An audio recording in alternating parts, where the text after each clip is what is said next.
అద్వైత ఆత్మ విజ్ఞానాన్ని మనకు ఉపదేశం చేస్తూ ఉన్న గురువులందరికీ నమస్కారం చేసుకుని మనము మళ్ళీ కొంత పోతన భాగవతం చూస్తూ వెళ్తాము. 4వ స్కందంలో ఉన్నాము. ప్రచేతసుల కథ చెప్తూ ఉన్నారు మన గురువుగారు. అప్పుడు మన ప్రచేతసులు ముందు స్నాతకం చేసుకున్నారు మన రుద్రుల వారి ఉపదేశంతో. ఆ రుద్రోపదేశంతో వాళ్ళు మళ్ళీ తప్పించారు.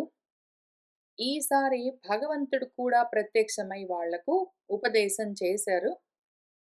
ఇంకా వాళ్ళు ఆ జనార్దనుణ్ణి దర్శించి దాంతో వాళ్ళలోని తమో రజో గుణాలు ధ్వస్తమైన తర్వాత ఇంకా సత్వగుణం మిగిలి ఉన్నది.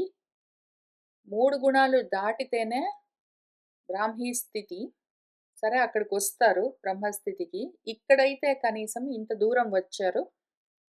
వాళ్ళు అప్పుడేం చేస్తూ ఉన్నారు అని చూస్తూ వెళ్దాము. కరసరసీరుహంబు ఎసగన్ ముకుళించి గద్గద స్వరముల చేసి ఇట్లనిది. సర్వశరణ్యున్ అగణ్యున్ ఇందిరావరున్ అజితున్ గుణార్జున్ అనవజ్య చరిత్రున్ పవిత్రున్ అచ్యుతున్ పరున్ పరమేశున్ ఈశున్ భవబంధ విమోచనున్ పద్మలోచనున్. కరసరసీరుహంబులు వాళ్ళ చేతులన్న పద్మాలను ముకుళించారు, చేతులు దోగిలించారు.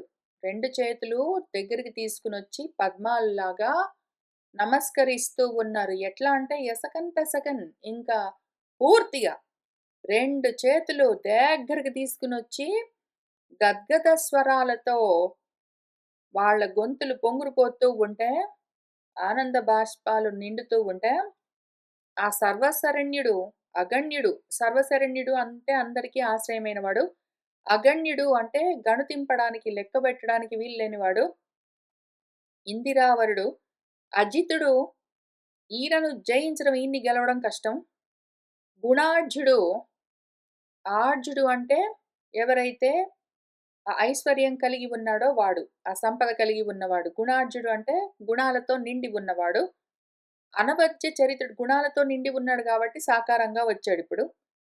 అనవద్య చరిత్రుడు, చెప్పడానికి వీల్లేదు ఆయన చరిత్ర, ఆయన ఆచరణలు, ఆయన కర్మలు అట్లా ఉంటాయి. పవిత్రుడు, అచ్యుతుడు, చ్యుతం కానివాడు. పరుడు, చ్యుతం కాలేదు కాబట్టి ఆయన పరంగా ఉంటాడు. ఆయన పరమ ఈశుడు, అన్నింటికీ ఈశ్వరుడై ఉన్నాడు.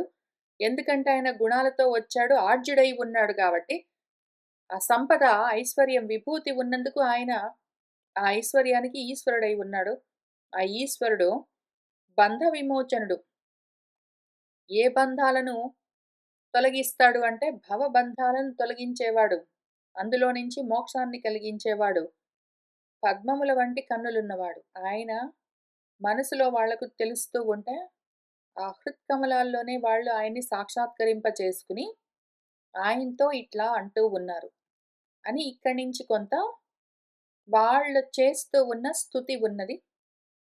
ఇక్కడున్న కొన్ని పద్యాలు మూలంలో నుంచి మన పోతన గారు ఏమి రాశారో అక్కడ మూలంలో కూడా కొంత ప్రాక్షిప్తాలు ఉన్నాయి కాబట్టి అవే ఇక్కడికి వచ్చేసాయి. కాకపైగా మన పోతన గారు ఆ పద్యాలను పైకి కిందికి జరిపి మూలంలోని శ్లోకాలని అటు ఇటుగా కొంచెం తీసుకుని ఇక్కడ పద్యాల్ని అటు ఇటుగా రాస్తూ వచ్చారు. కొంచెం కలగాపులగం అయింది విషయము. దానివల్ల ప్రచేతసులు ఏ ఫ్లోలో చెప్తూ ఉన్నారు, వాళ్ళు ఏ మనస్థితితో మనసులో ఆ భగవతత్వాన్ని సాకారంగా సగుణంగా దర్శిస్తూ ఏ విధంగా ఆలోచన చేస్తూ ధ్యానిస్తూ చెప్తూ ఉన్నారు అన్న ఆ ఫ్లో కొంచెం చెదిరిపోయింది, అటు ఇటుగా ఉంటాయి. ఎందుకంటే మన పోతన గారు ఇది ఓన్లీ స్తుతే కదా, వాళ్ళు ఓన్లీ నామాలతో స్తుతిస్తున్నారు కాబట్టి అటు ఇటు అయితే మాత్రం ఏమైందిలే అనుకున్నారో ఏమనుకున్నారో తెలీదు. దానివల్ల విషయం క్లారిటీ ఉండదు. అందుకని నేను ఇక్కడ ఉన్నది చెప్తాను, కానీ లోతుగా విచారణ చేయను. విచారణ చేయడానికి వీలుగా లేదు ఇక్కడ. ఎవరైతే సాధన చేస్తూ ఉన్నారో అటువంటి సాధకులందరూ దీన్ని మూలంలో నుంచే చదువుకోవాలి. ఇక్కడ ఉన్నది ఓన్లీ ఇన్ఫర్మేషనల్. కానీ ఇక్కడి నుంచి వాడుకోవడానికి మాత్రం పనికొచ్చేట్టు ఇక్కడ ఆ స్థుతి లేదు.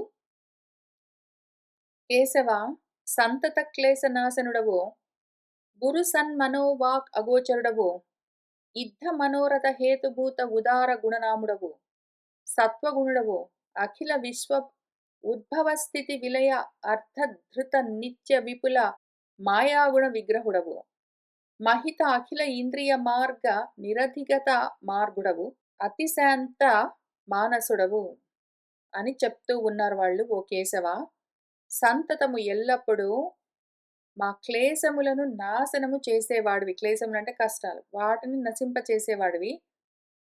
గురు అంటే గొప్పదైన మనస్సుతో కూడా, అది కూడా మామూలు మనసు కాదు, సన్మనస్సు. ఎంత పెట్టుకున్నా కూడా వాటితో వాక్కులతో కూడి ప్రయత్నం చేస్తే కూడా అగోచరుడవు. నువ్వు వాక్కులకు తెలియబడవు, మనసుకు తెలియబడవు. నువ్వు వాక్కులకు మనసుకు తెలియబడే తత్వం కాదు. ఇద్ధ మనోరథ హేతుభూత ఉదార గుణనాముడవు. ఇద్ధ మనోరథము, మనస్సులో ఏ విధమైన మనోరథము కోరిక ఉంటుందో అదే విధంగా నా మనసులోని కోరికను అనుసరించి గుణాలను, నామాలను తీసుకుని వచ్చావు. అసలు మనోవాక్కులకు తెలియబడేవాడివి కాకపోయినా గూడా, నాకు తెలియడం కోసం నా మనసులో ఇట్లా ఉన్నందుకు నువ్వు ఒక రూపాన్ని తీసుకుని సాకారంగా కొన్ని గుణాలతో, నామాలతో వచ్చావు. అయినా గూడా సత్వగుణంలో ఉంటావు. అఖిలమైన విశ్వం యొక్క ఉద్భవము, స్థితి, విలయము. ఉద్భవం అంటే సృష్టి, స్థితి, లయము అన్న అర్థము ఈ ప్రయోజనాన్ని ఆశించి. ఈ విశ్వాన్ని రచించాలి, దాన్ని నిలబెట్టాలి, దాన్ని లయం చెయ్యాలి అన్న ఆలోచనతో ఉండి ధృతము నువ్వు గ్రహించావు, ధరించావు. ఏది అంటే నిత్యము విపులమైన మాయాగుణాన్ని. నిత్యము విపులంగా అంటే విస్తృతంగా ఉన్న మాయను ధరించి, ఆ మాయాగుణమన్న విగ్రహాన్ని, రూపాన్ని ధరించి ఉన్నావు. నీ సాకార రూపమేమి? మాయ. మహిత అఖిల ఇంద్రియ మార్గ నిరధిగత మార్గుడవు. అఖిలమైన ఇంద్రియాలకు కూడా, ఇంద్రియ మార్గాలకు కూడా నిరధిగతము నువ్వు దొరకవు. నువ్వు మనసుకు, మాటకు, ఇంద్రియాలకు దేనికి దొరికేవాడివి కాదు. అతిశాంత రూపుడవు అని వినుతించి అని వాళ్ళు ఆయన్ని స్తుతించి, ఇంకా కొంత స్తుతి ఉన్నది. మూలంలో నుంచి చూసుకోండి. ఎవరైతే జ్ఞాన మార్గంలో ఉండి సాధకులై ఉన్నారో, జ్ఞాన మార్గంలో ఉన్న వాళ్లకు ఆ వరుస క్రమం కూడా అత్యవసరం. వాళ్ళు ఏ విధంగా దాన్ని దర్శిస్తున్నారో అట్లానే దాన్ని వర్ణిస్తూ వస్తారు. ఆ ధ్యానంలో వాళ్లకు దర్శనం ఇస్తూ ఉన్న ఏ రూపం ఉన్నదో దాన్ని, అది అక్కడి నుంచే చూస్తే వాళ్ళు ఏమి చూస్తున్నారు, ఏం చెప్తున్నారని తెలుస్తుంది. సరే, వాళ్ళు ఇంకా ఏం చెప్తున్నారంటే, కమలదళాక్ష, దుఃఖలయ కారణమైతగు తావకీన రూపము అనివార్య దుర్భర విపద్దస దుఃఖమునందు మాకు నీ సుమహిత సత్కృపా గరిమంచూపుట కంటే అనుగ్రహంబు లోకమున తలంప నుండొకటి కల్గునే. భక్త ఫలప్రదాయక. ఓ కమలదళాక్ష, దుఃఖాన్ని లయింపచేసేందుకు ఉపయోగపడే నీ యొక్క రూపం ఇది. నీ రూపం మాకెందుకు అంటే, నీ రూపాన్ని మనసులో దర్శనం చేస్తున్నంత వరకు ప్రపంచమన్న దుఃఖం మొత్తం లయమైపోతుంది. ప్రపంచం అన్నదే దుఃఖం. ఆ దుఃఖం మొత్తము ఇంక నాకు తెలియకుండా ఉంటుంది. ఎంతసేపైతే మనసులో నిన్నే ధ్యానం చేస్తూ, నీ రూపాన్నే దర్శిస్తూ, నిన్నే వర్ణిస్తూ, నీ గుణాలనే నేను కీర్తిస్తూ ఉన్నంత సేపు బయట ప్రపంచం మాయమైపోతుంది. కాబట్టి ఆ దుఃఖం అట్లా లయమైపోతుంది. అటువంటి నీ అపురూపమైన రూపము. అసలు నీకు రూపముందా? లేదు. అది అపురూపం. కానీ ఇప్పుడు మా కోసం నువ్వు ఈ రూపాన్ని తీసుకుని వచ్చావు. దీంతో అనివార్య దుర్భర విపద్దస దుఃఖంలో ఉన్నాము.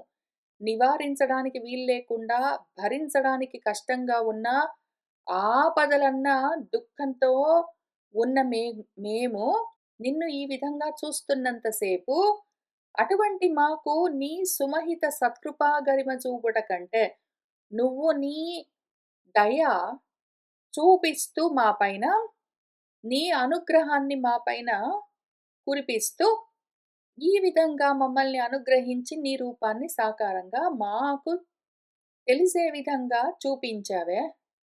ఇటువంటి అనుగ్రహం కన్నా గూడా మించి లోకంలో తలంపనాలోచించి చూస్తే వండొకటి గలుగునే ఇంకేమైనా ఉన్నదా? ఓ భక్త ఫలప్రదాయక, భక్తుల యొక్క కోరికను అనుసరించి ఫలాన్ని ప్రదానం చేసేవాడా, దీన్ని మించి ఇంకేముంటుంది?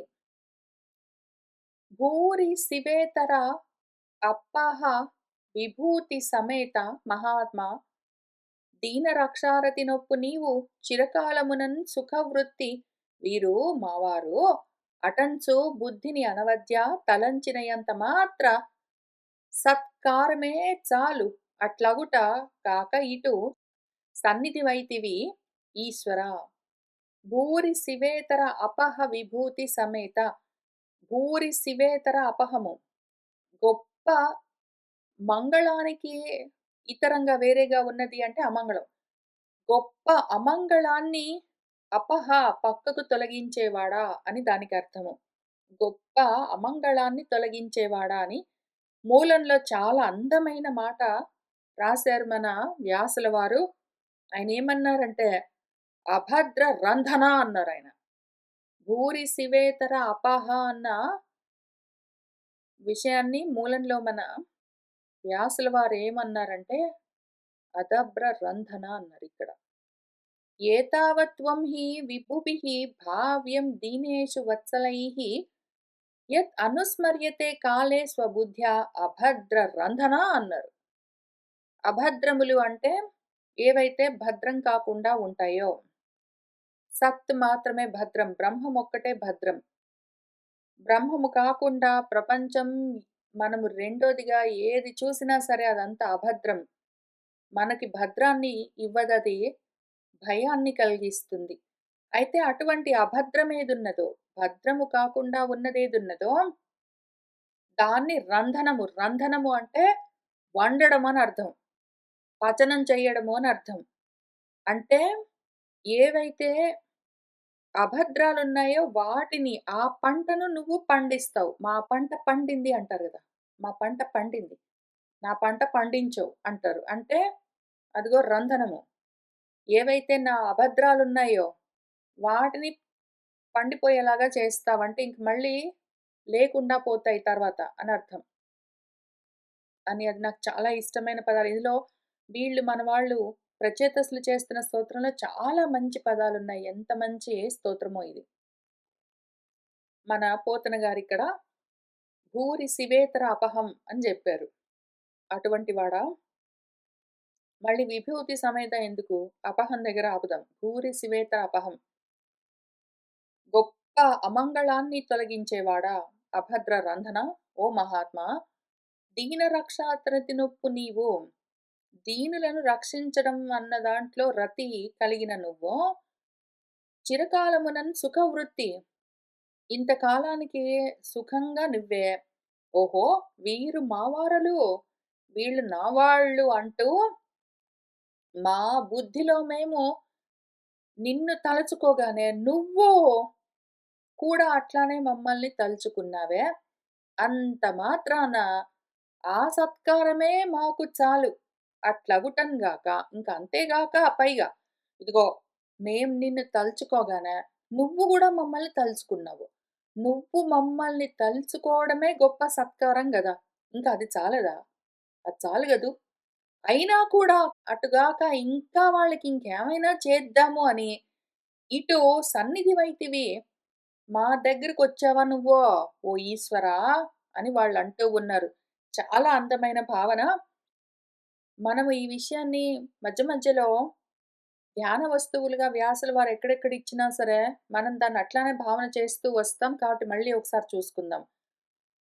మనం ఎప్పుడెప్పుడైతే ప్రపంచ వ్యాపారాలన్నీ కట్టిపెట్టి, లోపలికి చూసుకోవడం మొదలుపెట్టామో, యోగులమై మనము మన హృత్కమలాల్లోనే ధ్యానంలో మనకు ఏ రూపమో చాలా ఎక్కువగా ఇష్టంగా అనిపిస్తుందో ఆ రూపాన్ని మనం అట్లానే భావన చేస్తూ లోపలే దర్శిస్తూ ఉంటే, అదిగో పెద్ద పెద్ద కన్నులతో, ఉంగరాల జుట్టుతో, చక్కటి చిరునవ్వుతో, ఎంతో అందమైన ఆభరణాలతో, పచ్చటి పట్టు పీతాంబరాలతో, సన్నటి నడుముతో అని ఈ విధంగా మనము భావన చేస్తూ, చేస్తూ అటే చూస్తూ ఉంటే లోపల, అదే రూపం మళ్ళీ మనల్నే చూస్తూ ఉంటుంది. మనల్నే భావిస్తుంటుంది. నేను నా మనసులో ఆ రూపాన్ని భావన చేస్తూ అటే చూస్తూ ఉంటే, ఆ రూపం గూడా నన్నే చూస్తూ ఉంటుంది. ఎప్పుడైతే నేను ఆ రూపాన్ని భావన చేయడం మానేసి, ప్రపంచం వైపుకి తిరిగి ఇటు వెళ్ళిపోతానో, నా మనసు బయటికి తిరిగి ప్రపంచం వైపు చూస్తూ, ప్రాపంచికమైన విషయాల్ని భావన చేస్తూ, ధ్యానిస్తూ అదే పరధ్యాసలో ఉంటే, అప్పుడు ఈ ఆత్మతత్వం నన్ను చూస్తుందా లేదా అని తెలుసుకునేందుకు అవకాశం లేదు. అప్పుడు చూసినా తెలీదు, చూడకపోయినా తెలీదు. కానీ ఎప్పుడైతే నేను లోపలికి తిరిగి నన్ను నేను చూస్తూ ఉన్నానో, అక్కడే ఉన్న ఆత్మను సాకారంగా దర్శిస్తూ ఉన్నానో, అది గూడా అంతే తదేకంగా నన్నే చూస్తూ ఉంటుంది. ఇది జరుగుతూ ఉంటుంది. మీరటే జూస్తుంటే అది మిమ్మల్నే జూస్తూ ఉంటుంది. మీరు నవ్వుతుంటే అది నవ్వుతుంటుంది. మీరు శాంతంగా ఉంటే అది శాంతించి ఉంటుంది. మీరు ఏ విధంగా ఉంటే అది మిమ్మల్ని అట్లనే అనుసరిస్తూ ఉంటుంది. అంత మాత్రం చాలదా అంటే చాలుతుంది. అదే జరుగుతుంది. ఆ సన్నిధి అట్లా ఉంటుంది. అటువంటి సన్నిధి కలుగుతుంది. అటువంటి ధ్యానం చేయగలిగితే అందుకనే మన వ్యాసుల వారు ఎన్నో చోట్ల మధ్య మధ్యలో ఆపేసి ఆయన చాలా ధ్యాన శ్లోకాలు ఇచ్చేస్తారాయన. ఇదిగో ఇది ధ్యాన వస్తువు కూర్చో ఇంకా ధ్యానం చెయ్యి అని. ఎందుకు అంటే ఎంత సేపు మనము ధ్యానం చేస్తూ లోపల అదే రూపాన్ని భావన చేస్తూ ఉన్నామో, అంతంత సేపు నా భావనలో ఉన్న ఆ సాకారమైన రూపము నన్నే చూస్తూ ఉంటుంది. అంత సేపు ఈ దుఃఖమంతా లయమైపోతుంది. అనివార్యమైన, దుర్భరమైన విపద్దశ దుఃఖము మొత్తము అంతసేపు ఉండదు కదా! నేను లోపలే జూసుకుంటూ ఉన్నంత సేపు. అరయగా క్షుద్రభూత హృదయంబులయందులు అంతరాత్మవై తిరముగనుండు నీవు భవదీయ పదాంబురుహద్వయ అర్చనాపరమతులైన మాకును శుభప్రద భూరి మనోరథంబులు నీవు అరుదుగ నీవే భక్త హృదయ ప్రమదప్రద ముక్తినాయక. అరయగా తరచి చూస్తే క్షుద్రభూత హృదయంబులయందుల, క్షుద్రము అంటే అపరము ఏదైనా సరే.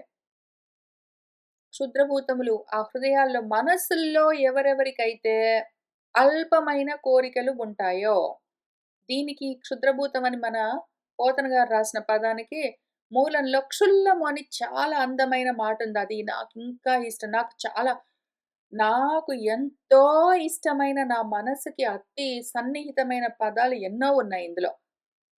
ఇక్కడ మన వ్యాసుల వారు క్షుల్లకానాం అని చెప్పారు. ఏన ఉపశాంతిః భూతానాం క్షుల్లకానామపీహ తాం అంతర్హితః అంతర్హృదయే కస్మాత్ నః వేదనాశిషః. క్షుల్లకులుంటారు. అంటే కొంచెం అల్పంగా ఇంత మాత్రం చాలులే అనుకునే వాళ్ళుంటారు. ఇంత మాత్రం చాలు అని అనుకునేవాళ్ళు. నాకు ఈ ఉద్యోగమొస్తే చాలు, నాకా సీటొస్తే చాలు, నాకు ప్రమోషనొస్తే చాలు, నాకీ పద్యం ఒకటి అర్థమైతే చాలు. నాకేంటో ఈ ఆరోగ్యం బాగుపడితే చాలు అని ఇంత మాత్రం కొంచెం కొంచెం కోరుకునే వాళ్ళుంటారు. ఈ కొంచెం కోరుకునే వాళ్ళు ఎక్కడికొచ్చి అడుగుతారు? అంతా అయి ఉన్నవాడి దగ్గరికొచ్చి అంతా అయి ఉన్న వాళ్ళ దగ్గరికొచ్చి కొంచెం కోరుకుంటారు. క్షుల్లకులు వాళ్ళు. ఈ క్షుల్లకులని ఎంత అందమైన ముద్దుగా ఉన్న పదాన్ని వాడారో వ్యాసుల వారు. దాని గురించి ఇక్కడ మన పోతన గారు క్షుద్రభూత హృదయాలని రాశారు. కొంతగా కోరుకునే వాళ్ళెవరున్నారో అల్పంగా, క్షుద్రం అంటే అల్పం. కొంచెంగా ఉండడం. నీచము, క్షుద్రము, ఆహ్, న్యూనము అవన్నీ గూడా తక్కువ, కొంచెం అనర్థం. నువ్వేం జేస్తావు అంతరాత్మవై ఉండి, నీవే నీ పదాంబరుహ ద్వయాన్ని నీ పాద పద్మాలను ఎవరు అర్చిస్తారో, ఆ రతి కలిగి ఉన్నారో, అర్చనా పరమతులు, అర్చనా పరత్వంతో ఉన్నారో, అటువంటి మాకు ఓ శుభప్రదా! నువ్వు శుభాలని ప్రదానం చేసేవాడా? భూరి మనోరథంబులు నీవు అరుదుగా ఈవే. మేము కోరుకునే ఒక కోరికను తీరుస్తావా? అని అడుగుతూ ఉన్నారు. శుభప్రద వరకు బాగుంది. ఓ ముక్తినాయక మమ్మల్ని మోక్షం వైపుకు నడిపించేవాడా, నాయకుడు అంటే నడిపించేవాడు, నాయనం చేసేవాడు. శుభాన్ని కలిగించేవాడా, మోక్షాన్నిచ్చేవాడా, శుభప్రదము అన్నా, మోక్షాన్ని ప్రదానం చేయడం అన్నా ఒకటే. మధ్యలో ఇక్కడెందుకో భక్త హృదయ ప్రమదప్రద అన్నారు. ప్రమాదాన్ని కలిగించేవాడా అని రాశారు. మన వ్యాసుల వారు రాసిన పద్యంలో ప్రమాదాన్ని కలిగిస్తావు నువ్వో అని ఇక్కడెక్కడా లేదు. నేను మళ్ళీ దీన్ని తప్పనిసరి గాబట్టి నాకింకా తప్పదు గాబట్టి, వేరే దారి లేదు గాబట్టి, ప్రతి వారము పోతన పద్యాలు అర్థం చెప్పడానికొచ్చి కూర్చునే కన్నా ముందు మూలం తప్పకుండా చదువుకొనొస్తాను. మళ్ళీ అంతే విషయము. పైనుంచి కింది దాకా 2, 3 సార్లు తిరిగేసి మరలేసి చూసాను నేను. ఎక్కడైనా ఉన్నదా అని. ఎక్కడా లేదు మరి. నువ్వు ప్రమాదం కలిగిస్తావు మాకు అని. ఈయనెందుకు రాశారో నాకు తెలీదు. భక్త హృదయ ప్రమదప్రద. ప్రమదం అంటే ప్రమోదమని ఈయన అభిప్రాయమో ఏమో తెలీదు. భక్తుల హృదయాలకు గొప్ప ప్రమోదాన్ని కలిగిస్తావని రాయదలుచుకున్నారో ఏమో గాని, ప్రమదం అంటే ప్రమాదం. ఆదమరచి ఉండడాన్ని కలిగిస్తాడు. అనుమానమే. అయ్యుండొచ్చు కూడా తెలీదు. వీళ్ళు ప్రమాదంలో ఉండదలుచుకుంటే అదే తత్వం ప్రమాదాన్ని కలిగిస్తూ ఉంటుంది. వీళ్ళు దాన్ని బ్రహ్మంగా చూడదలుచుకుంటే అదే తత్వం అభయాన్నిస్తుంది. అప్రమత్తంగా ఉండే, ఎరుకతో ఉండే లక్షణమై ఉంటుంది. వీళ్ళు అదే బ్రహ్మాన్ని బ్రహ్మాండంగా చూస్తూ ఉన్నారు అంటే, అదే ప్రమాదాన్ని కలిగిస్తుంది, భయం కలిగిస్తుంది. అదే కలిగిస్తుంది. వీళ్ళట్లా చూస్తే అదట్లా కనిపిస్తుంది. ఇక్కడ మన పోతన గారు 2 రాశారు. ప్రమాదం అని రాశారు, ముక్తి అని రాశారు. కాబట్టి ఇక్కడ చదువుకుంటున్న వాళ్ళు ఒకవేళ ఇంతవరకే చదివి ఊరుకుంటే, మూలాన్ని చూసుకోకుండా ఇంతవరకు చదివి ఊరుకుందామంటే వాళ్ళిష్టం. చదువుకున్న వాళ్ళకి ఏది కావాలంటే అదొస్తుంది. అది విషయం. వాళ్ళిష్టం. చదువుకునే వాళ్ళు కావాలంటే ప్రమాదం కలిగిస్తుంది అదే తత్వం. వాళ్ళు అప్రమత్తంగా ఉండి ఇటువంటి ట్రాప్స్‌లో పడకుండా, ఇటువంటి మందు పాత్రల పైన, ల్యాండ్ మైన్స్ పైన కాలు వేయకుండా జాగ్రత్త పడి పక్క నుంచి ఎళ్తూ ఉన్నారంటే ముక్తి గూడా కలిగిస్తుంది. అయినను విను సరోజాయత లోచన వరమోక్ష మార్గ ప్రవర్తకుడవు పురుషార్థభూత విస్తరుడవునగు నీవో తగిలి ప్రసన్నుడవగుట మాకును అర్థి మనోభీష్టమైన వరంబయ్యను. అయినను నాథ పరాపరుండవైన నిన్నున్ ఒక వరంబు అర్థింతుము. అనినను భువి తావకేన విభూతులు ఎన్నన్ అంతము ఎరుగంగ రామిని అనంతుడనుచు పలుకుదురు నిన్నున్.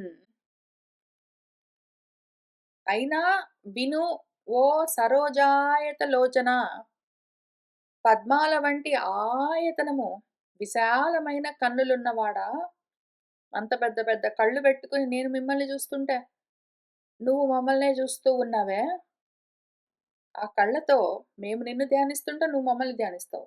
మేము నిన్ను చూస్తూ ఉంటే లోపల హృదయంలో నువ్వు మమ్మల్నే చూస్తూ ఉంటావు.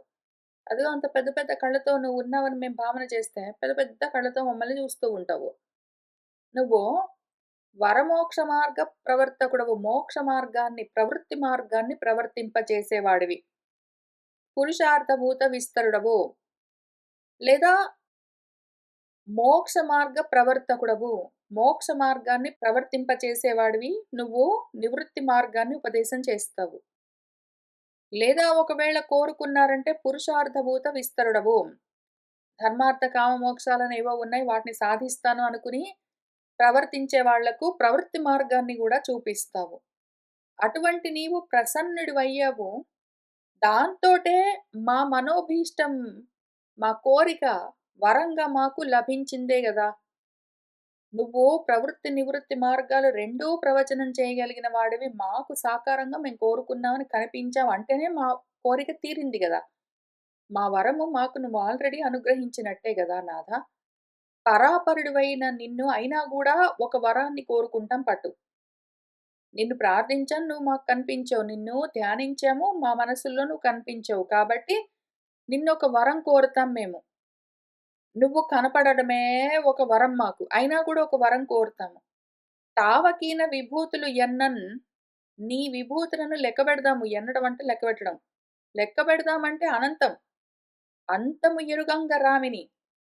ఇన్ని ఉన్నాయి అని అంతము వాటి అంతం చూద్దామంటే అంతం లేదు గాబట్టి నిన్ను అనంతుడు అని పిలుస్తూ ఉంటారు. అదీనుగాక. పూని భవత్ పదాంబురుహ మూల నివాసులమైన మేము మేధానిధి నీవు నీ విలోకనము తక్కగా అన్యము కోరనేర్తుమే. మానిత పారిజాత కుసుమ స్ఫుట నవ్య మరంద లుబ్ధ శోభానయశాలియైన మధుపంబు భజించునే అన్య పుష్పముల్.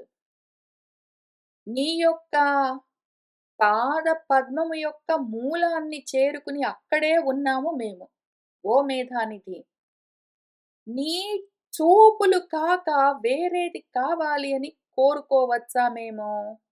కాదు కదా! ఎందుకు అంటే పారిజాత కుసుమాలు, పారిజాతపు పువ్వుల దగ్గరికి వెళ్ళి అందులోని అప్పుడే వస్తూ ఉన్న మకరందాన్ని పుచ్చుకుంటూ ఉన్న దాన్ని అటువంటి మకరందం కావాలని కోరుకుంటూ ఉన్న మధుపమున్నదనుకో తుమ్మెద.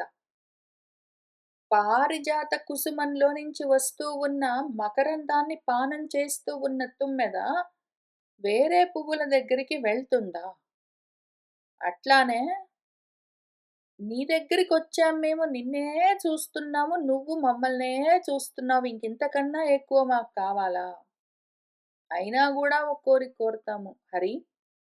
భవదీయ మాయన్ అనయంబును చెందిన మేము నిత్సలున్ కరం అనురక్తిని ఏది తుదగా భవకర్ములమై ధరిత్రిపై తిరుగుదుమో అంతందాక భవదీయ జనంబులతోడి సంగతిన్ గురుమతి జన్మ జన్మములకున్ సమకూరగజేయుమో. ఓ మాధవ! హరి! భవదీయ మాయను అనయంబున చెందిన మేము నీ మాయలో బడి ఉన్నాము.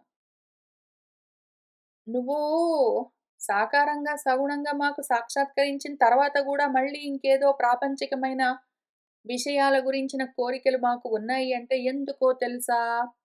ఓ మాధవా! ఎందుకు అంటే ఇంకింతే విషయము. నువ్వు మాయకు ధవుడవై ఉన్నావు. నువ్వు మాయను ధరించి ఉన్నావు. మేము నీ మాయలో పడున్నాం. ఎట్లా? మామూలుగా గాదు. నిచ్చలు. నిత్యము ప్రకృతి, నిచ్చలు వికృతి. ఎప్పుడు అంతే. అనురక్తిని ఏది తుదగా ఇంకింతే. ఏది పరమార్థము తుది అంటే పరమార్థం. ఇంక మాకు ఇదే పరమార్థం అనుకుని ప్రాపంచికమైన విషయాలపైన అనురక్తి పెట్టుకుని అప్పుడు భవకర్ములమై ప్రాపంచికమైన కర్మలు చేస్తూ ఈ భూమి మీద తిరుగుతూ ఉంటాం మేము. ఉంటే ఉన్నాం.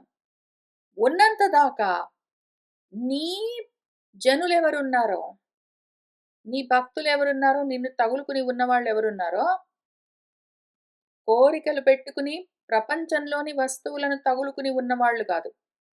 ప్రాపంచికమైన విషయాసక్తులు గాదు. నీ గురించిన ఆసక్తి, భక్తి కలిగిన వాళ్ళెవరున్నారో వాళ్ళతో సంగతి, వాళ్ళతో కనీసం.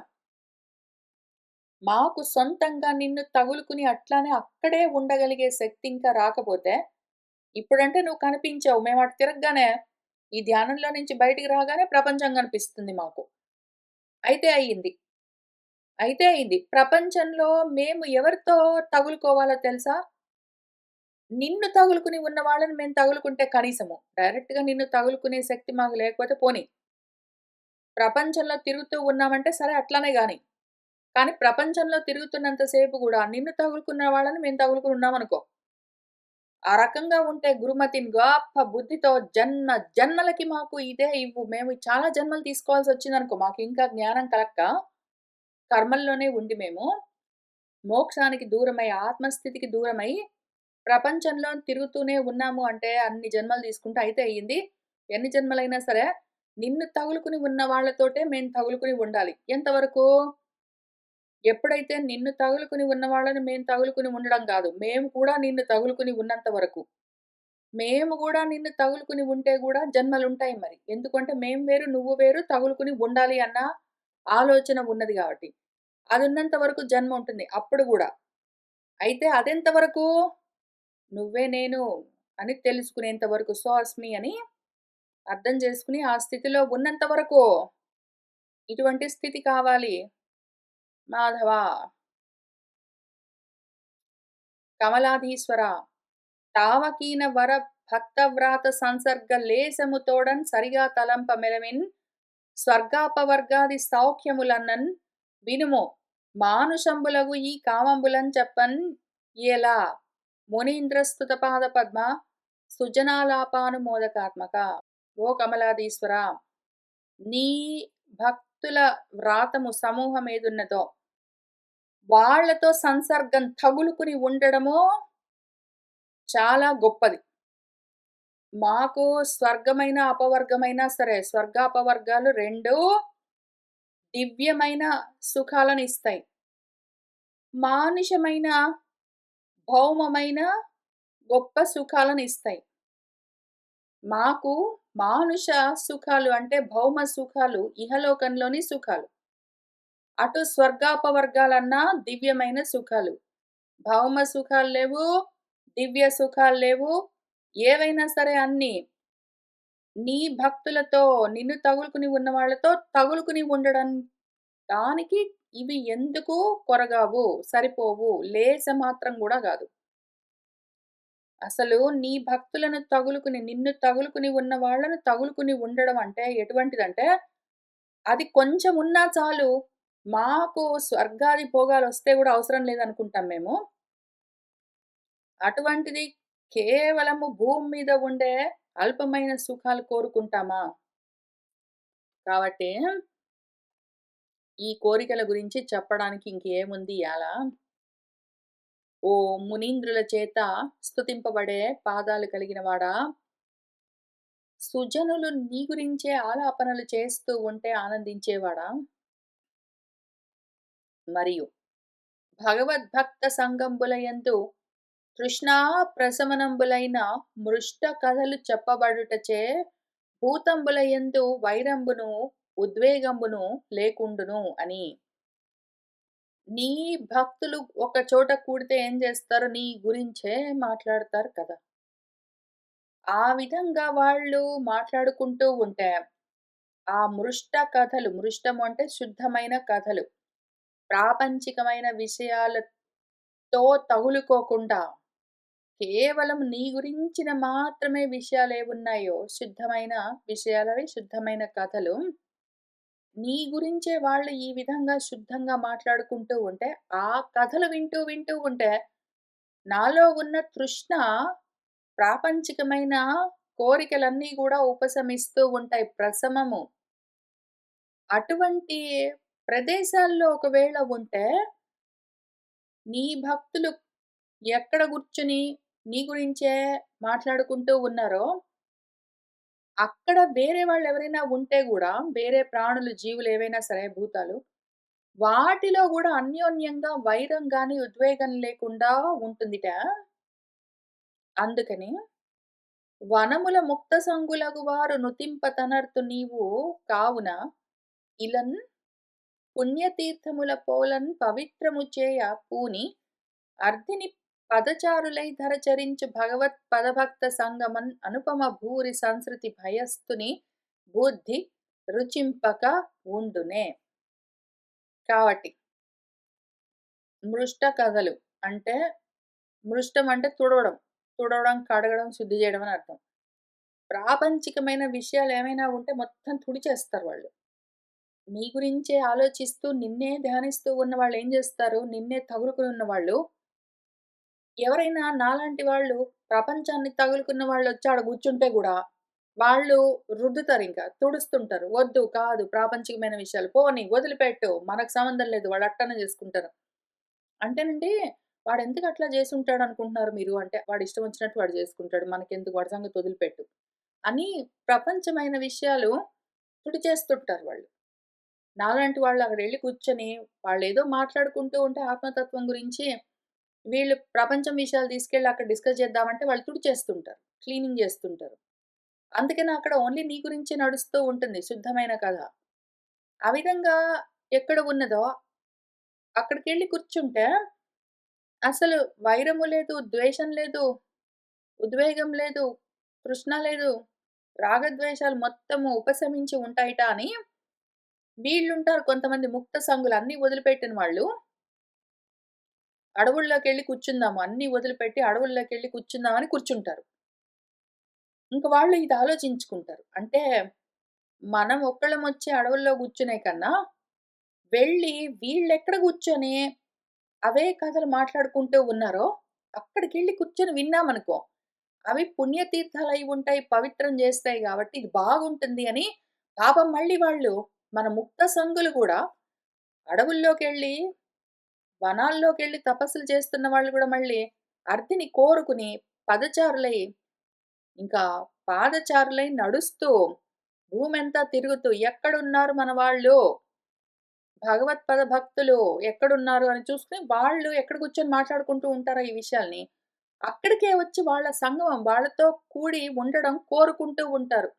ఎందుకు అంటే అట్లా చేస్తే అనుభవము సాటి లేని గొప్ప సంసార భయము ఏదున్నదో అది పూర్తిగా తొలగుతుంది అని వాళ్ళే అట్లా జేస్తే, ఇంక నిజంగానే సంసార భయంలో ఉన్నవాడు ఆ భయస్థుడెవడున్నాడో, వాడి బుద్ధికి ఈ కథలు రుచింపకుండా ఉంటాయా? ఎక్కడెక్కడో తిరుగుతున్న వాళ్ళందరూ బోయి, ఎక్కడైతే శౌనకాది మహర్షులు, సూతుడు కూర్చుని ఇవే విషయాలు మాట్లాడుకుంటూ ఉంటే, అక్కడ వాటి గురించి వింటూ ఉంటే, మామూలు కథలు కాదు, మృష్ట కథలు, ప్రాపంచికమైన విషయాల్ని మొత్తం తుడిచేసి, అవకాశం ఉన్నంత ప్రాపంచికమైన విషయాల్ని పరాత్మ విషయంగా మార్చుకుని చూడడము. అవకాశం లేదు అంటే, ప్రాపంచికమైన విషయాల్ని మొత్తమే తుడిచి అవతలకి తోసేసి, కేవలం ఆత్మ కథలు మాత్రమే చెప్పుకుంటూ ఉన్న వాళ్ళ దగ్గరికి వెళ్లి కూర్చుంటే, ఇంకా అక్కడ రాగము లేదు, ద్వేషము లేదు, కాలము లేదు. అన్నీ లయమైపోయి ఉంటాయి గదా! కావున వనరుహ పత్రలోచన భవత్సఖుడైన సుధాంశు మౌళితోడి నిమిషమాత్ర సంగతిన్ కడింది వ్రణంబును దుశ్చికిత్సమున్ అనంతగుని జన్మరోగమునకు అర్మిలి వైద్యుడవైన నిన్ను మేము అనయము చూడగంటిమి కృతార్థులమై తగ మంటిమి ఈశ్వర. ఓ వనరుహ పత్రలోచన, మాకీ అవకాశం ఎట్లా వచ్చిందో తెలుసా? మళ్ళీ కృతజ్ఞత తెలుపుకోవాలి మేము అక్నాలెడ్జింగ్ చేయాలి. మా కృతజ్ఞత చూపుకోవాలి. అసలు కనీసము నువ్వు మా హృత్కమలాల్లో తెలుస్తూ ఉన్నావు, సాకారంగా దర్శనమిస్తూ ఉన్నావు అంటే, అదెట్లా జరిగిందో తెలుసా భగవాన్? నీ సఖుడున్నాడు గదా! సుధాంశు మౌళి, రుద్రుడు. సుధ అంటే అమృతము. అమృతము కిరణాలుగా కలిగిన వాడు చంద్రుడు. చంద్రుణ్ణి తలలో ధరించినవాడు చంద్రమౌళి మన ఈశ్వరుడు. రుద్రుడు మాకు ఇదిగో ఉపదేశం చేశాడు. ఎంతసేపు చేశాడు? చాలా సేపు కాదు. కొంతసేపు మాకు నీ గురించి చెప్పాడు. ఆయనతో సంగము మాకు కొంతసేపే కలిగింది. మేము చాలా సేపు ఆయన దగ్గర కూర్చోలేదు. రోజుల తరబడి ఆయనతో మాట్లాడలేదు. అవన్నీ చేయలేదు. కొంచెం సేపే. కొంచెం సేపే ఆయన కనిపించాడు. వీళ్ళేం జేస్తారు? ఎంతసేపు ఆత్మ గురించే మాట్లాడతారు కదా! మృష్ట కథలే ఉంటాయి. వాళ్ళు ప్రాపంచికమైన విషయాలు మాట్లాడరు. మృష్ట కథలే ఉంటాయి. కాబట్టి నిన్ను తగులుకుని ఉన్నవాడు నీ గురించే చెప్పాడు. అంత మాత్రమే. కొంచెమే గదా! చాలా గూడా గాదు. అంత మాత్రానికే కడింది వ్రణంబు. కడింది అంటే ఇంకా అత్యధికమైన చాలా పెద్దదైన పుండు. ఈ జన్మ అన్న పుండు, ఈ సంసారమైన పుండు వ్రణమేదున్నదో దాన్ని. అదెటువంటిది? దుశ్చికిత్స. దానికి చికిత్స గూడా లేదు. మామూలుగానైతే దానికి చికిత్స జేయడం చాలా కష్టం. ప్రపంచం ఉన్నదనిపిస్తుందది. ఆ మాయ నిజమేననిపిస్తుంది. మాయ అని అనిపించదు. అబ్బో! అది చాలా కష్టం. అయినా గూడా అనంతగు ఆ జన్మ రోగమేదున్నదో దానికి నువ్వు వైద్యుడివై ఉన్నావు. ఇటువంటి వైద్యుడివి మాకు దొరికావు. ఎంతసేపు? నిన్ను తగులుకుని ఉన్నవాడిని మేము కొంతసేపే తగులుకుంటేనే మాకింతటి లాభం కలిగింది ఈశ్వరా! నిన్ను తగులుకుని ఉన్నవాడితో సంగము మాకు ఇంత మాత్రం జరిగితేనే, నిన్ను తగులుకుని ఉన్నవాడిని మేం తగులుకుని ఉండడం కొంతసేపు జరిగితేనే, ఇంత దూరం వచ్చాం మేము. చూసావా మాకెంత లాభం కలిగిందో అందుకని. అందుకని మేమేం కోరుకుంటున్నామంటే, ఆహా! చూసావా కొంచెం సేపే అదిగో ఆత్మతత్వాన్ని తగులుకుని ఉన్న వాళ్ళతో మేము తగులుకున్నామంటే మాకింత లాభం కలిగిందే, మాకింక పూర్తిగా ఎల్లప్పుడు బతికున్నంత వరకు ఎన్ని జన్మలెత్తినా సరే, నిన్ను తగులుకుని ఉన్న వాళ్ళతోటే తగులుకుని ఉండే అవకాశం కలిగితే ఇంక నెక్స్ట్ గ్యారంటీగా ఏమొస్తుంది? ఇప్పుడు సాకారంగా కనిపించావు. అప్పుడు నిరాకారమైన నిర్గుణ తత్వం నేనే అని తెలుసుకుంటాను కదా! కొంచెం సేపు కలిసుంటేనే ఇంత లాభం కలిగితే, ఇంక అదే పనిగా వాళ్ళతో తగులుకుని ఉంటే ఎంత లాభముంటుంది. అందుకని మేము ఆ కోరిక కోరాం పైన. తెలిసిందా ఈశ్వరా! నువ్వు అర్మిలి వైద్యుడు, మామూలు వైద్యుడివి గాదు. మామూలు వైద్యుడివి గాదు. ఏదో వైద్యులుంటారు. నాకేదో పుండొచ్చిందనుకో, మామూలు పుండు గాదు. కొంచెం గట్టి పుండే వచ్చిందనుకో, ఏదో క్యాన్సర్ పుండు. వాళ్ళేం జేస్తారు ముద్దు ముద్దుగా దాన్ని పౌడర్‌లు రాసి, మాయిశ్చరైజర్‌లు రాసి తొలగిస్తారా? అట్లా గాదు గదా! వాళ్ళేం జేస్తారు కోస్తారు. కోస్తారు, తీస్తారు. కీమోథెరపీలంటారు, ఇంకేంటో అంటారు, మందులేస్తారు. చాలా హడావిడి జేస్తారు. చాలా కష్టము, దుఃఖము. మాకు కనీసం ఏదో చిన్న చితక క్యాన్సర్ పుండు లాంటి ప్రాబ్లమ్ గూడా గాదు. మాది మాత్రమే కడింది వ్రణం మాది. మాది జన్మ అన్న రోగం. ఇప్పుడు చర్మానికి వచ్చిన ఏదో పుండుని తొలగించడం వేరే విషయము. ఆ చర్మంతో కూడి ఉన్న మొత్తం బాడీ పుండైతే అదెంత వ్రణం. ఇప్పుడు దేహానికొచ్చిన పుండు గాదిది. దేహమే పుండు. పోనీ దేహమంత మాత్రం పుండు గాదిది. ఓహో! మొత్తం బ్రహ్మాండం అంత పుండిది. మొత్తం బ్రహ్మాండం అంత పుండు.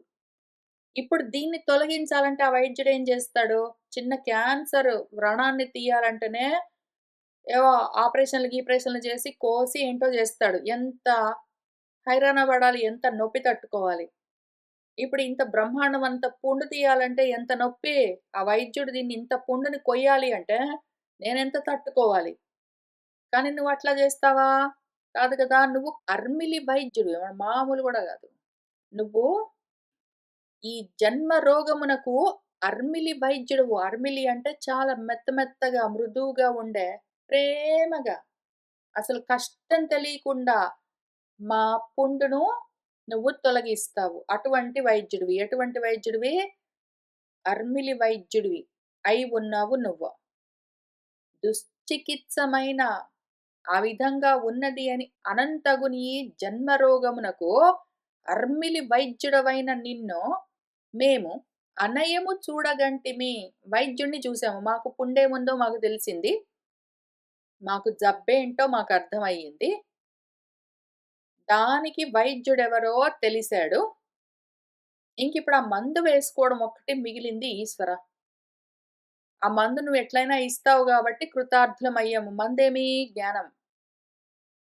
ఇదిగో మాకు ఈ జన్మ అన్న పుండున్నది, జబ్బున్నదని మాకర్థమైంది. జన్మ అన్న జబ్బున్నదని మాకర్థమైంది.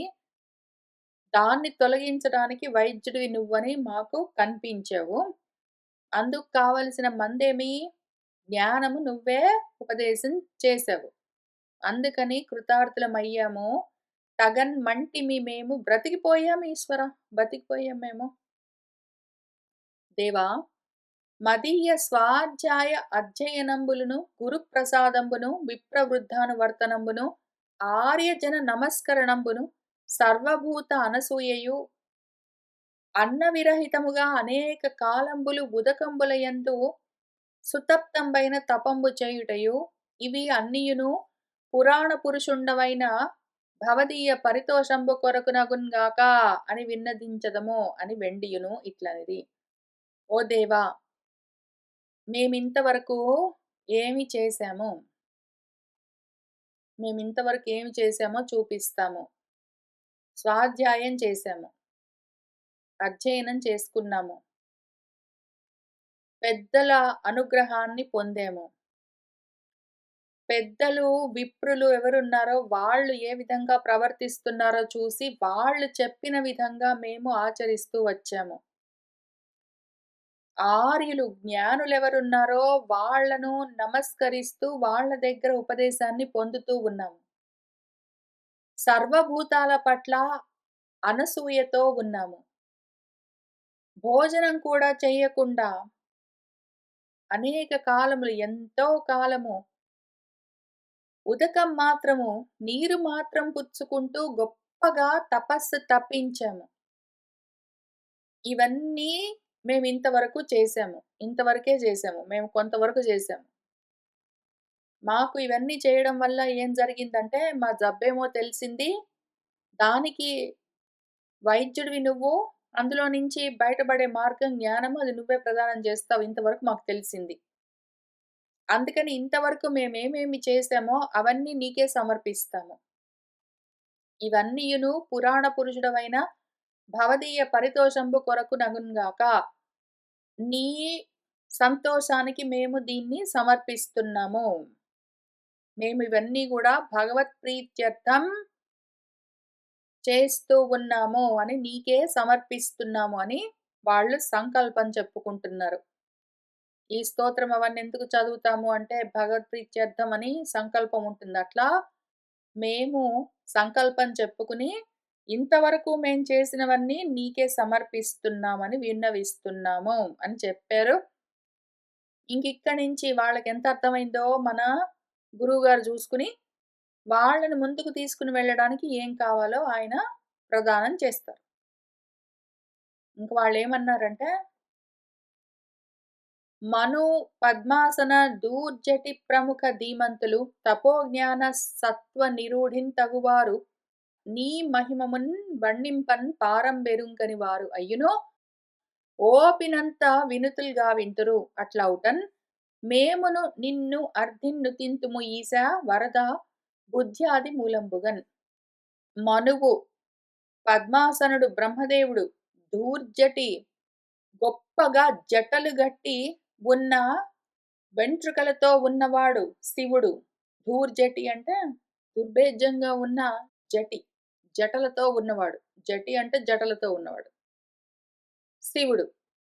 ప్రముఖ అంటే మొదలైన జ్ఞానులందరూ తపో జ్ఞాన సత్వ నిరూఢిన్ తపస్సుతో, జ్ఞానంతో, జ్ఞాన వైరాగ్యాలతో సత్వంలోనే నిరూఢంగా స్థితమై ఉన్నవాళ్ళు, తగు వాళ్ళందరూ గూడా నీ మహిమను వర్ణించడానికి దాని పారము అవతల అంతు చూద్దామంటే కుదరదు. అయినా కూడా వాళ్ళు ఓపినంత వాళ్ళ శక్తి కొద్దీ నీ గురించి చెప్తూనే ఉంటారు కదా! అట్లౌటన్ అందుకని మేము గూడా నిన్ను మా బుద్ధికి తోచినంత శక్తి వంచన లేకుండా మా శక్తి కొద్దీ నిన్ను నుతిస్తూ ఉన్నాము. మేం చేయగలిగినది ఇంతే ఈశ్వరా అని వాళ్ళకు తెలిసింది వాళ్ళు చెప్పారు. ఇంకా ఆ తర్వాత వాళ్ళేమంటున్నారంటే, అని మరియును సముండవు ఆదిపురుషుండవు పరుండవు శుద్ధుండవు వాసుదేవుడవు సత్వమూర్తివియు భగవంతుడవునైన నీకును నమస్కరించదము అని ఇట్లు ప్రచేతసుల చేత నుతింపబడి శరణ్యవత్సలుడు హరి సంతుష్టాంతరంగుడై వారలు కోరిన ఎట్ల వరంబులు ఇచ్చినన్. తర్వాత సముడివి నువ్వు, నీకు హెచ్చుతగ్గులు లేవు, నీలో ద్వంద్వాలు లేవు, ఆది పురుషుడవు, నీకు ప్రియాప్రియులు లేరు, అందరికీ ఆదిగా ఉన్నవాడివి, పరుడివి, అందరికీ వేరుగా ఉన్నవాడివి, శుద్ధుడివి, వాసుదేవుడివి, సత్వమూర్తివి, భగవంతుడివి అయిన నీకు మేము నమస్కారం చేస్తూ ఉన్నాము అని చెప్తూ ఉన్నారు. ఇంతకీ వాళ్లకు మనసుల్లో దర్శించిన సాకార మూర్తి ఏమి అంటే వాళ్ళ చిత్తము. వాళ్ళ చిత్తమే ఆ రూపాన్ని తీసుకుని వాళ్ళకి తెలుస్తూ ఉన్నదంత. వాళ్ళ అంతఃకరణము ఇప్పుడు చిత్తమయింది అని అర్థం. అంతఃకరణము ఎప్పుడైతే చిత్తమవుతుందో అప్పుడది శుద్ధము, శాంతము, సత్వము అయి ఉంటుంది. శుద్ధత్వం, శాంతత్వం, స్వచ్ఛత్వం ఏదున్నదో అది చిత్తము. దాన్ని వాసుదేవం అని పిలుస్తారు. వాసుదేవము ఆది దైవికమైన పేరు, చిత్తము ఆధ్యాత్మికమైన పేరు, మహత్తత్వము ఆది భౌతికము. ఎప్పుడెప్పుడైతే మనము ధ్యానం చేస్తామో అప్పుడప్పుడు ఈ చతుర్బాహువులతోటో ఏదో ఒక రూపంతో మనకు మన చిత్తమే తెలుస్తూ ఉంటుంది. దాన్ని మనం సాకారంగా చూస్తే మన అంతఃకరణము టెక్నికలీ సూక్ష్మము, దానికి ఏ ఆకారం లేదు. కానీ ఎప్పుడైతే మనం ధ్యానంలో దర్శనం చెయ్యాలి అనుకోని ఒక రూపాన్ని భావన చేస్తామో, మనం అంతఃకరణమే చిత్తమై మనకు తెలుస్తూ ఉంటుంది. ఆ చిత్తమే శుద్ధము, శాంతము, సత్వము, స్వచ్ఛము. దాని పేరు వాసుదేవము. దాన్ని చిత్తం అంటారు ఆధ్యాత్మికంగా. ఆధిదైవికంగా వాసుదేవం అంటారు. అదే తెలుస్తుంది. మన చిత్తమే మనకు ఆ రూపంగా తెలుస్తుంటుంది చూడగలిగితే. అందుకని ధ్యానం అంత ముఖ్యము. ధ్యానం చేయడం ఎట్లా అన్నది మినిమమ్ అందరికీ రావాల్సి ఉంటుంది. ధ్యానం చేయడం రావట్లేదు, ఫోకస్ చేయడం రావట్లేదు. లోపల సాకారంగా ఒక రూపాన్ని కొంతసేపు తదేకంగా దర్శనం చేయడం రావట్లేదు అంటే, మళ్ళీ తీవ్రంగా ప్రయత్నం చేయాలి. కొంతసేపైనా సరే లోపల ఎవరికి వాళ్ళు ఏదో ఒక రూపాన్ని తదేకంగా ధ్యానం చేస్తూ, ఆ రూపము మనల్ని అంతే తదేకంగా చూస్తూ ఉన్నది. మనము ఎట్లా నవ్వుతూ సంతోషంగా, శాంతంగా, స్వచ్ఛంగా ఆ రూపాన్ని చూస్తూ ఉన్నామో, అంతే స్వచ్ఛంగా, శాంతంగా, అంత ప్రసన్నంగా నవ్వుతూ, చిరునవ్వుతో ఆ రూపం నన్ను చూస్తూ ఉన్నది అని ఆ ధ్యానము చేయడం రావాలి ప్రతి వాళ్ళకి. ఇది మినిమమ్ రిక్వైర్‌మెంట్. ఇట్లా వచ్చింది అంటే లాభమేమి అంటే, వాడి చిత్తం వాడికి తెలుస్తుంటుంది. ఎప్పుడెప్పుడైతే ఈ విధంగా వాళ్లకు చూసుకోవడం ధ్యానంలో తెలుస్తుంటుందో, వస్తూ ఉంటుందో, అట్లా జరిగినప్పుడల్లా గూడా వాళ్ళ అంతఃకరణము మనసుగా రకరకాలుగా కదిలిపోతూ ఉండడమో, వాళ్ళ అంతఃకరణము బుద్ధిగా ఏవో ఆలోచనలతో, అనుమానాలతో ఉండడము, వాళ్ళ అంతఃకరణము ఏవో పనులు పెట్టుకుని పరితపిస్తూ ఉండడం కాకుండా, వాళ్ళ అంతఃకరణము స్వచ్ఛమై, శాంతమై, శుద్ధమై వాళ్ళకే తెలుస్తూ ఉంటుంది. ఇట్లా దాన్ని తెలుసుకుంటూ ఉండడము ప్రతి వాళ్ళకు ప్రాక్టీస్ అయి ఉండాలి. ఇంత దూరం వచ్చిన తర్వాత, నాలుగో స్కందం గూడా తెలుగులో గూడా పూర్తి చేస్తున్నాము. మూలంలో పూర్తి చేసాం. మళ్ళీ తెలుగులో పూర్తి చేస్తున్నాం. ఇంత దూరం వచ్చి ఇన్ని సార్ల నుంచి ఇన్ని ధ్యాన శ్లోకాలు చెప్పుకుంటూ, ఇన్ని భావనలు చేసుకుంటూ, ఇంత తత్వాన్ని విచారణ చేస్తూ వచ్చిన తర్వాత కూడా ఇంకా ఫోకస్ కుదరట్లేదు. కొంతసేపు కూడా ధ్యానం చేయడం రావట్లేదు. లోపల ఆ విధంగా దాన్ని సాకారంగానైనా చూడడం రావట్లేదు అంటే, మళ్ళీ ఆలోచన చేసుకోండి, మళ్ళీ కూర్చోండి, మళ్ళీ ప్రయత్నం చేయండి. ఇది మినిమమ్ రిక్వైర్‌మెంట్. ఎంతో కొంతసేపు మనం అనుకోగానే అక్కడ లోపల ఒక రూపము సాక్షాత్కరించాలి. అది శాంతమై, స్వచ్ఛమై, శుద్ధమై ఉండాలి. అది ప్రసన్నంగా ఉండాలి. నా వైపే చూస్తూ ఉండాలి. ఇన్ని లక్షణాలతో ఉన్నది అక్కడ లోపల మీకేదైనా కనిపిస్తూ ఉన్నదంటే అది ఇంక ఏదో గాదు. అది మీరే.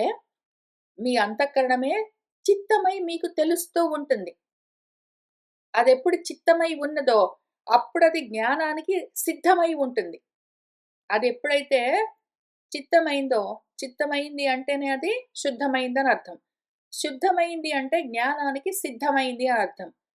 చిత్తమైంది అంటే అది చైతన్యాన్ని చిత్తుని పట్టుకోవడానికి రెడీ అయిందని అర్థం. దాన్ని చిత్తం చేసుకోవాలి.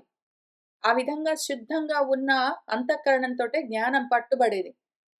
మిగిలిన 3 విధాలుగా ఒకవేళ అంతఃకరణం ఉన్నది అంటే, అంతఃకరణం ఏ రకంగా అయినా ఉండొచ్చు. అంతఃకరణం మనసుగా ఉన్నదంటే, ప్రపంచం మొత్తము అయి కనిపిస్తూ ఉంటుంది. ప్రపంచం మొత్తము వేరే ఏదో గాదు. మన మనసే అంతఃకరణమే మనసుగా ఉన్నది అంటే, ప్రపంచమంతా భావన చేస్తూ ఉంటుందది. మనకప్పుడు ప్రపంచమే కనిపిస్తూ ఉంటుంది. ఎప్పుడైతే మన అంతఃకరణం బుద్ధిగా ఉన్నదో, అది అనుమానాలతో, నిద్రలతో లేదా ఏవో నిర్ణయాలతో వాటితో ఉంటుంది. ఎప్పుడైతే మన అంతఃకరణం కర్మలతో ఉన్నది అంటే, అది అహంకారంగా ఉంటుంది. అయితే అహంకారంగానో, మనసుగానో, బుద్ధిగానో గాదు. ఎప్పుడైతే మన అంతఃకరణం చిత్తంగా ఉంటుందో, అప్పుడు మాత్రమే ఆత్మతత్వాన్ని పట్టుకోవడానికి రెడీ అయి ఉంటుందది. సిద్ధమై ఉంటుంది.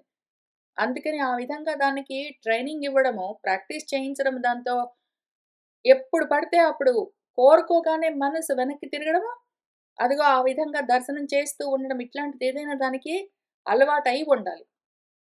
ముందు ప్రయత్నపూర్వకంగా చేస్తూ ఉన్నా సరే, తర్వాత ఆటోమేటిక్‌గా స్విచ్ ఆన్, స్విచ్ ఆఫ్ టైప్‌లో వెంటనే ప్రపంచం ఆఫ్ అయిపోవాలి. ప్రపంచం లయమైపోవాలి. ఇటు పరము లోపలంతా ఓపెన్ అయిపోవాలి. ఆటోమేటిక్‌గా జరుగుతూ ఉండాలి. మనం ఎప్పుడు కావాలంటే అప్పుడు అట్లా జరుగుతూ ఉండాలి. అందుకు కావలసిన విధంగా దాన్ని మనమే తయారు జేసుకోవాలి. అదెక్కడ చదివి దుఃఖలయమైపోవాలి.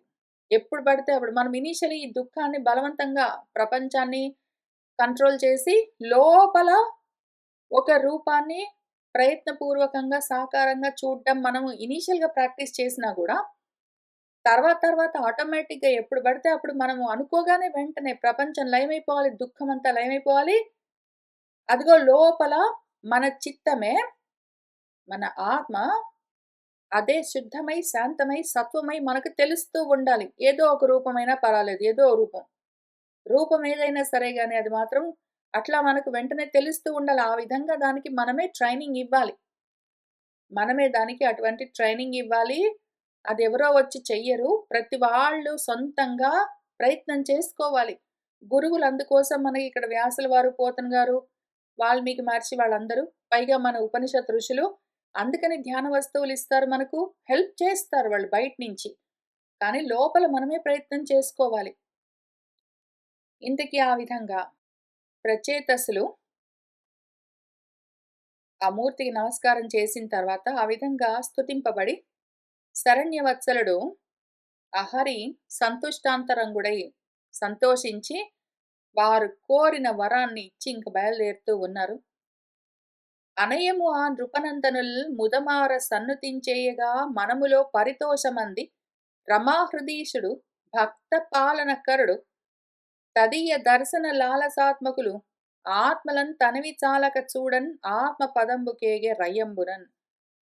ఆ నృపనంతలు రాకుమారులు ముదమారగా ఎంతో ముద్దుగా ఈ విధంగా లోపల దర్శనం చేస్తూ, ఆ చూస్తూ ఉన్న రూపాన్ని వాళ్ళు స్తుతి చేస్తూ ఉండగా, వాళ్ళ మనసుల్లో పరితోషం పొందుతూ ఉంటారు. ఎందుకంటే, ఆ శుద్ధం, స్వచ్ఛం, శాంతాన్ని దర్శిస్తూ ఉంటే, ఆనందము అదే తెలుస్తూ ఉంటుంది.